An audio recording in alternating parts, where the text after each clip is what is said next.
Olá, então nós vamos fazer essa série de aulas sobre introdução à teologia. Nessa primeira, nós vamos ter 3 partes, cada parte com 3 aulas de 30 minutos. Então, nessa primeira parte da introdução à teologia, nós vamos ter então 3 aulas, 3 tópicos. O primeiro é revelação, fé e teologia. Há uma relação aí entre revelação, fé e teologia.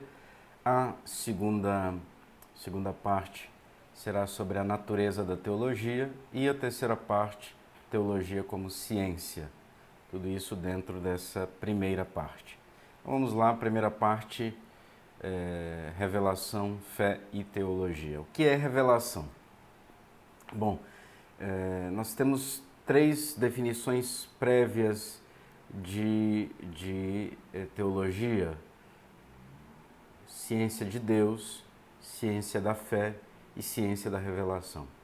Nós vamos, a partir dessas definições, ir pouco a pouco até chegar a uma definição definitiva sobre teologia. Então, essas 3 definições prévias de teologia: teologia é ciência de Deus, ciência da fé, ciência da revelação. Bom, o que é ciência? Podemos ter várias definições de ciência, mas nós vamos tomar aqui uma definição clássica de ciência no sentido mais abrangente. Em primeiro lugar, ciência é um conhecimento, é um tipo de conhecimento. Ciência. Eu tenho ciência de tal coisa, estou ciente de tal coisa, né? Aí vem da mesma raiz. Por outro lado, não é um simples conhecimento, um mero conhecimento. Deve ser, para ser considerado ciência, nesse sentido clássico, um conhecimento ordenado, sistemático e metódico. Então, de fato, um conjunto de conhecimentos sistematicamente ordenados e com um método específico para se chegar a esse conhecimento. Bom, São Tomás se pergunta na Suma Teológica, na primeira parte, questão 1, quem é, levando em conta isso que a teologia é uma ciência e levando em conta a ciência como um conhecimento ordenado, sistemático, quem é, em primeiro lugar, teólogo? Bom, e ele afirma que, em primeiro lugar, quem tem ciência de Deus, no caso, teologia é exatamente isso, ciência de Deus. O primeiro que tem ciência, que tem um conhecimento sobre Deus, é Deus mesmo. Ou seja, Deus conhece a si mesmo. Em segundo lugar, os anjos. Os anjos têm um conhecimento de Deus. E depois, os homens. Obviamente, para se falar de teologia, nós vamos considerar, sobretudo, essa relação entre o homem e Deus, ou seja, o conhecimento que o homem pode ter sobre Deus. E de que modo esse conhecimento se apresenta sistematizado, ordenado e com um método específico para a teologia. A teologia também tem um método para ser considerada ciência. Ora, por que nós começamos a falar sobre revelação? O que tem a ver a revelação? Deus tem o conhecimento de si mesmo, Deus conhece a si mesmo, e Deus revela o conhecimento que ele tem sobre si. E aí nós vamos ter 2 vias pelas quais Deus revela-se a si mesmo. Por isso, essa manifestação de Deus sobre si é chamado revelação. O primeiro modo que Deus manifesta a si mesmo é através da criação. Quando Deus cria, dá o ser a todas as coisas que a todas as substâncias, a todos os entes. Quando Deus cria, Deus deixa como que uma marca de si mesmo na sua obra. Vários teólogos, padres da igreja, falavam sobre essa marca, dando vários nomes a elas. Por exemplo, Santo Agostinho falava de uma espécie de vestígio de Deus, né? Dionísio Areopagita também falava de traços, de símbolos, traços, marcas simbólicas que todo ser físico, todo ente físico é ali uma figura simbólica que remete a Deus, enfim. Mas o importante é perceber que sim, de fato, toda a criação tem ali como que a assinatura de Deus. Assim como, por exemplo, nós podemos ouvir uma música e se nós conhecemos determinado artista, determinado músico, nós logo identificamos, tal música, por exemplo, diante da Nona Sinfonia de Beethoven, só de ouvir nós sabemos, ali essa música, o compositor é Beethoven, ou Chopin, ou qualquer outro tipo de música, ou seja, nós reconhecemos ali os traços do autor pelo tipo de música, pelo arranjo. Também se pode conhecer um autor, por exemplo, por meio de um escrito, do estilo daquele escrito, de uma obra de arte, etc. Assim também na criação, nós temos como que a assinatura de Deus, a marca de Deus que Deus deixou. Que marcas são essas? São propriedades, perfeições que estão nas coisas, que mostram ali o sinal de que essas propriedades, essas perfeições só poderiam ter vindo de Deus. Por exemplo, a beleza, a bondade, a verdade, a própria inteligência do ser humano, a vontade também, a vida, né? Deus é tudo isso, Deus é inteligente, Deus é vida, é vivente, Deus é belo, Deus é bom. E todas essas propriedades, essas perfeições presentes na criação são uma manifestação de Deus, ou seja, levam para Deus. O Concílio Vaticano I dizia que o homem pode chegar ao conhecimento de Deus, da existência de Deus, pela simples razão. Ou seja, a razão é dotada de uma tal potência, de uma capacidade tal que é capaz de chegar à existência de Deus sem o auxílio da fé. Assim, por exemplo, nós vemos grandes filósofos que não só chegaram à conclusão de que Deus existe, mas também conseguiram explicar, conhecer e explicar muitas propriedades de Deus, como por exemplo Platão, inclusive que viveram antes de Cristo, né? Platão e Aristóteles são talvez os maiores, talvez não, certamente os maiores expoentes. Então pode-se chegar ao conhecimento de Deus pela luz natural da razão. De qualquer forma, o primeiro modo, a primeira via com que Deus se revela é através da criação. Nós chamamos isso de revelação natural. E o conhecimento que nós podemos ter de Deus através disso, nós chamamos teologia racional ou teologia natural e podemos chegar ao conhecimento de Deus pela simples razão. O segundo modo como Deus se revela é chamado de revelação sobrenatural. E aí nós temos toda uma história da salvação de Deus com o seu povo, escolha de Abrão, a formação do povo com os patriarcas, Abraão, Isaque e Jacó, depois as 12 tribos de Israel, depois a palavra de Deus enviada ao seu povo através dos profetas, e aí nós temos a formação de todos os escritos da tradição veterotestamentária, da formação da Bíblia, formação do Antigo Testamento. Ou seja, Deus escolheu homens para se manifestar a esses homens, para que esses homens pudessem ser portadores da palavra de Deus e levar a sua palavra, a sua vontade ao povo de Israel. E essa escolha do povo de Israel foi de fato uma preparação para a igreja, para a vinda de Cristo, né? A escolha de um povo é a preparação para que o evangelho pudesse ser pregado a todos os povos. Então, tudo aí já estava pensado pela infinita sabedoria de Deus, essa história da salvação. Então, aí nós temos a revelação sobrenatural. O cume dessa revelação sobrenatural, nós temos aí todo o Antigo Testamento e toda a revelação que Deus fez que está contida ali no Antigo Testamento. Foi um longo período, em diversos lugares, diversas circunstâncias, mas não importa, tudo inspirado por Deus, até Jesus Cristo, que é o cume, o ápice da revelação sobrenatural. Nós temos Jesus, o Filho, a segunda pessoa da Santíssima Trindade, que assume uma natureza humana, se torna 100% homem, 100% Deus, duas naturezas na única pessoa do Filho, do Verbo, e aí nós temos a palavra, né? O Verbo se fez carne e habitou entre nós. Nós temos a palavra de Deus, o Verbo de Deus.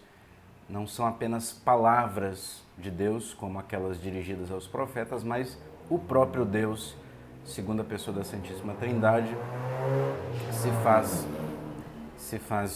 faz um de nós e fala, né? Revela sobre o Pai, revela sobre si, revela sobre o Espírito Santo. A encarnação do Verbo, então, denota o ápice da revelação sobrenatural. Como é que nós temos acesso a esse conhecimento sobrenatural? Obviamente, São Tomás dizia, fazendo referência a Aristóteles, que não há nenhum conhecimento que não passe antes pelos sentidos. Isso é verdade, não há conhecimento que não passe pelos sentidos. Isso significa que o conhecimento das verdades sobrenaturais geralmente também passam pelos sentidos. Pregação pelo ouvido, a leitura da palavra de Deus, dos evangelhos, enfim, em geral são esses modos com que nós conhecemos o conteúdo da revelação sobrenatural, né? Deus pode infundir uma ciência diretamente em nós? Pode, mas via de regra nós fazemos o processo habitual, ouvimos uma pregação, uma catequese, um retiro, enfim, lemos, estudamos, enfim, alguma coisa que passa pelo nosso conhecimento natural e depois, com os sacramentos, Deus também infunde a fé e pela fé, que é um auxílio divino, nós podemos aderir àquele conteúdo da fé, aderir firmemente àquele conteúdo da fé que a revelação sobrenatural nos traz. Então, a fé é uma luz que vem da graça de Deus, do próprio Deus, que ilumina a razão e é como se dissesse a razão, olha, pode aderir, pode considerar isso como verdade, porque quem revelou tudo isso não é digno de dúvidas, né? A base, o fundamento da fé, obviamente, é uma ação de Deus na alma, que move a inteligência e a vontade a aderirem, mas também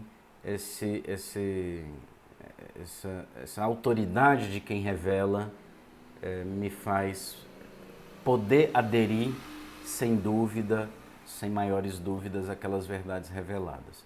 Então, para a revelação sobrenatural, nós temos a razão humana iluminada pela fé que adere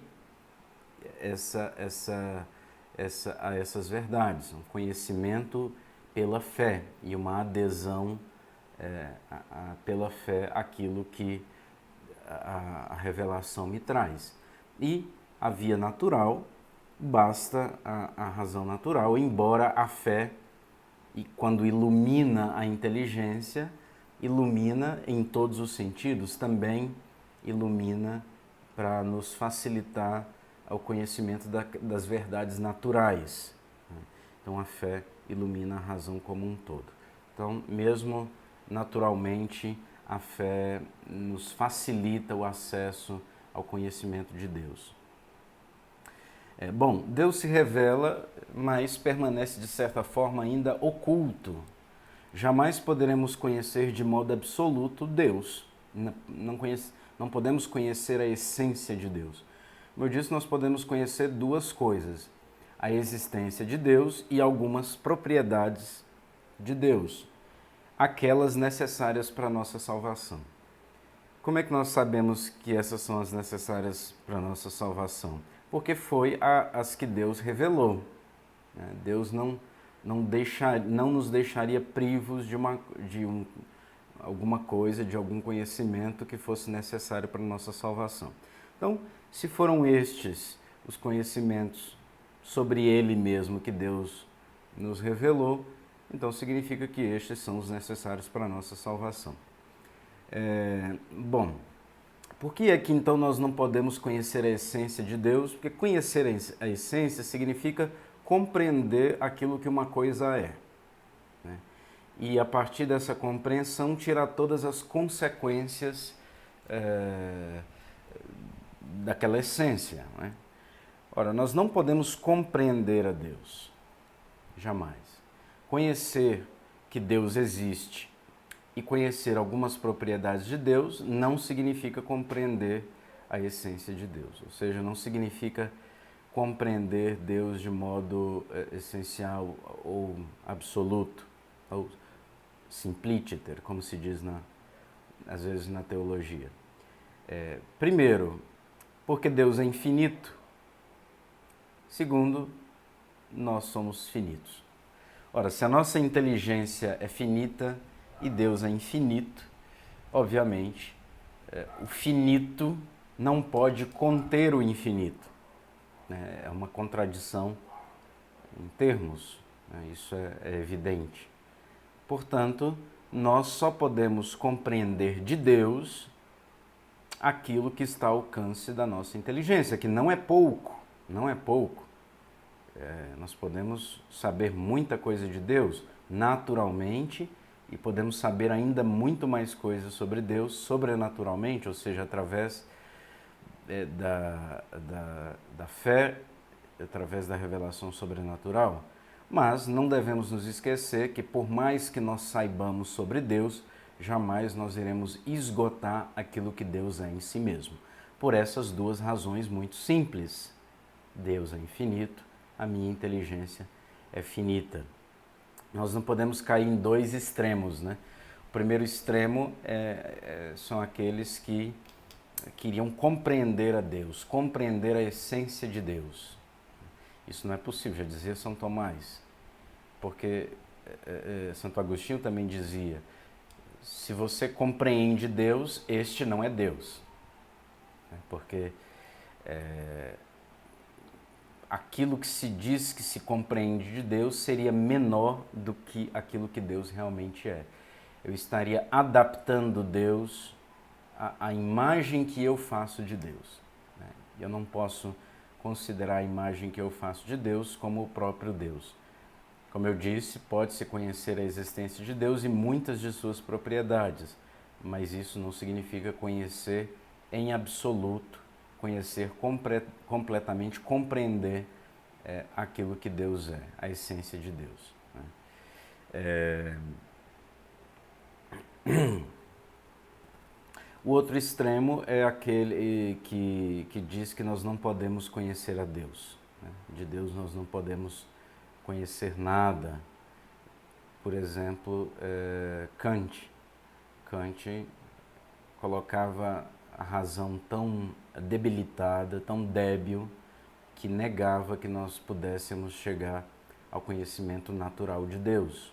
Tinha uma outra via, uma via moral, mas de fato Kant faz uma ruptura, negando a possibilidade de ir, por exemplo, do mundo finito, dos entes finitos, até Deus. Ele dizia isso, que era um salto indevido. Então são dois extremos, né?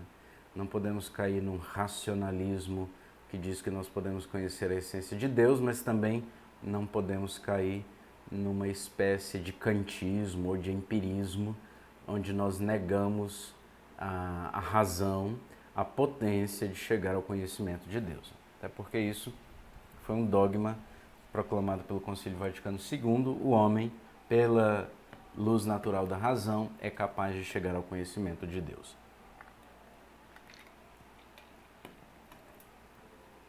Então, isso que significa essa expressão Deus revela, mas permanece oculto. Ele revela algo de si, mas como nós não podemos compreender Deus de modo absoluto, sempre há algo de Deus que permanece oculto, né? Mas Deus revela tudo aquilo que é necessário para nós e para a nossa felicidade futura. Por que Deus se revela? Deus se revela por bondade, por amor, se revela livremente, né? Se revela livremente. Se são dois os modos que Deus se revela, natural e sobrenatural, obviamente, quando Deus cria, Ele cria livremente por amor e por bondade. E quando Deus se revela sobrenaturalmente, escolhendo um povo, etc., se revelando ali para os profetas, preparando a vinda de Cristo, a própria encarnação, vida, morte, paixão, morte, ressurreição, ascensão de Cristo e Pentecostes, tudo isso são manifestações do amor, da bondade de Deus, que faz livremente todas as coisas. Então Deus se revela livremente, e também é uma manifestação do amor e da bondade divina, não só a revelação de Deus, mas também o fato dele ter criado os anjos e os homens com um intelecto capaz de conhecer a Deus. É um fato bastante interessante, né? Porque Deus faz toda a criação, Deus cria todas as coisas, cada coisa com a sua perfeição, cada coisa é capaz de expressar a seu modo um aspecto da beleza de Deus, da bondade de Deus, da verdade de Deus. Então, cada coisa tem importância no conjunto do cosmos, da criação, e isso é manifestação da bondade de Deus, mas em toda a criação, os anjos e os homens são os únicos entes, os sujeitos que são capazes de conhecer que foi Deus quem os criou, que Deus é o criador deles. Então, Deus não só, quando cria, ele já se revela, mas também é uma manifestação do seu amor, a inteligência que é capaz de conhecer a Deus. Os anjos são inteligentes, os seres humanos também são inteligentes. Também é um sinal da manifestação do amor de Deus, a vontade. Pela vontade nós podemos amar a Deus e livremente optar por Deus, servir a Deus. E por causa disso, depois nós podemos gozar da eterna felicidade, da eterna alegria, perfeita felicidade, que não terá fim, não terá, enfim, será plena na vida eterna.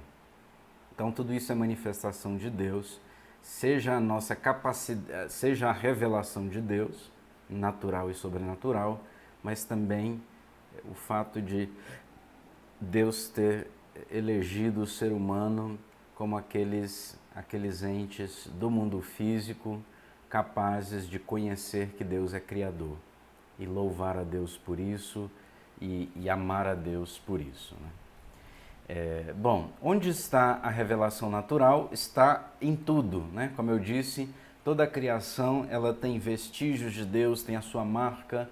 Então nós podemos ir da criação até chegar à conclusão de que Deus existe. Por exemplo, são as famosas provas da existência de Deus.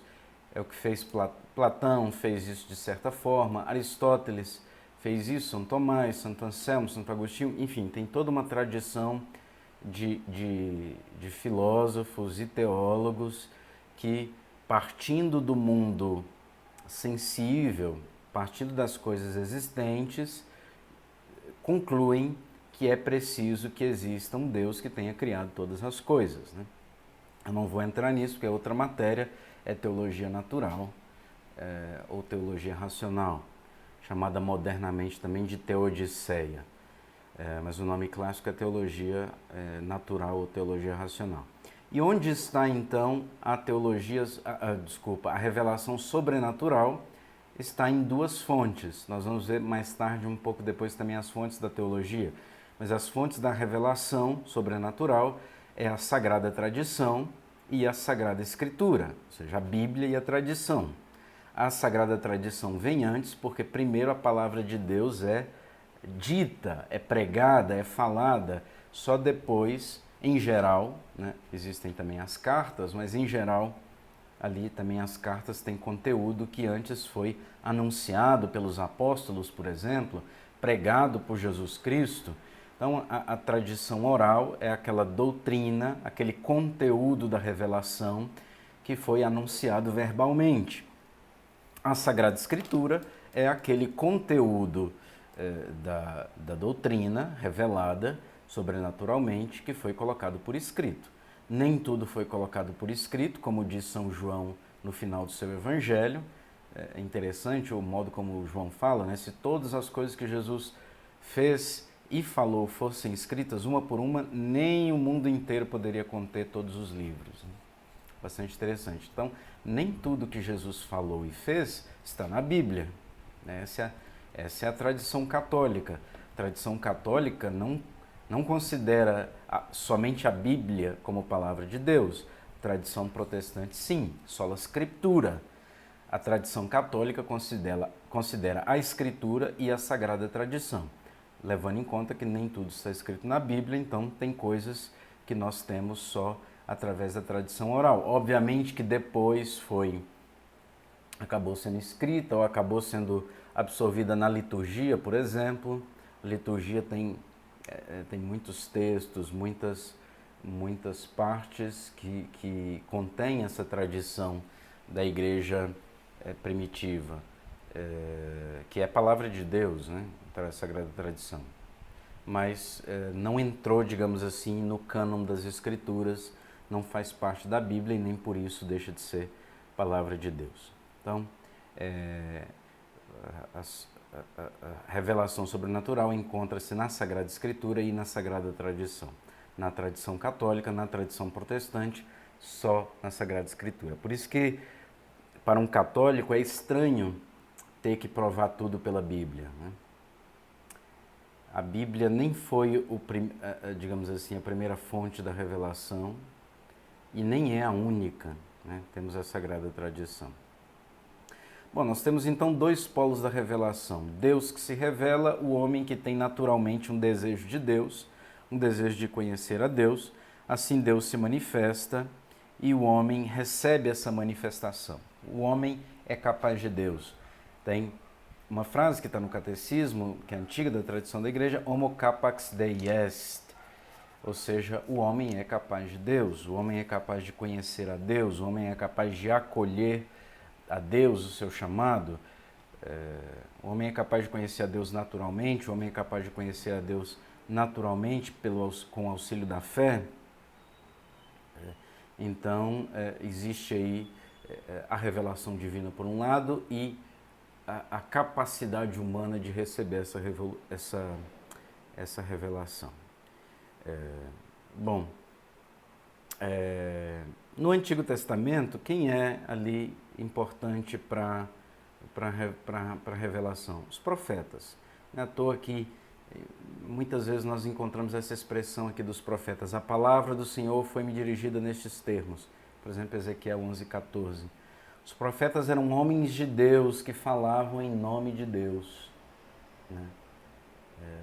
Até no credo nós falamos do Espírito Santo,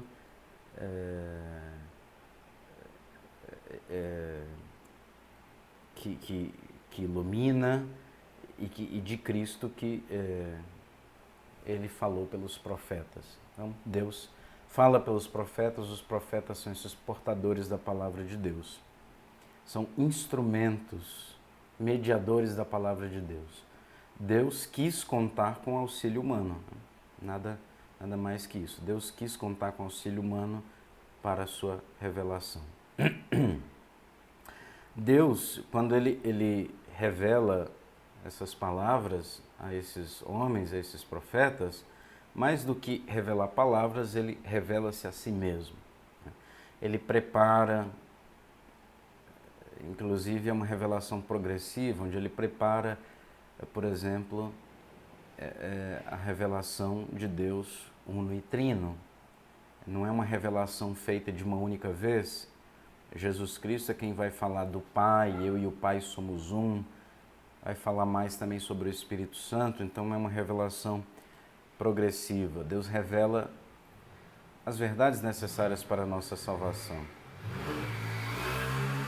E essas verdades necessárias para a nossa salvação são verdades relacionadas a Ele, a Deus, a Santíssima Trindade e a nós também. Por exemplo, a nossa origem. Nós acabamos sabendo que Deus é criador de todas as coisas, inclusive de cada um de nós, e também a finalidade do ser humano, a finalidade última do ser humano, que é a felicidade eterna, que é a contemplação de Deus, a contemplação da verdade. Então, revelar as verdades sobre si mesmo, sobre Deus, uno e trino, e sobre o ser humano, sobre o mundo, sobre todas as coisas, esse é, digamos assim, o conteúdo da revelação divina.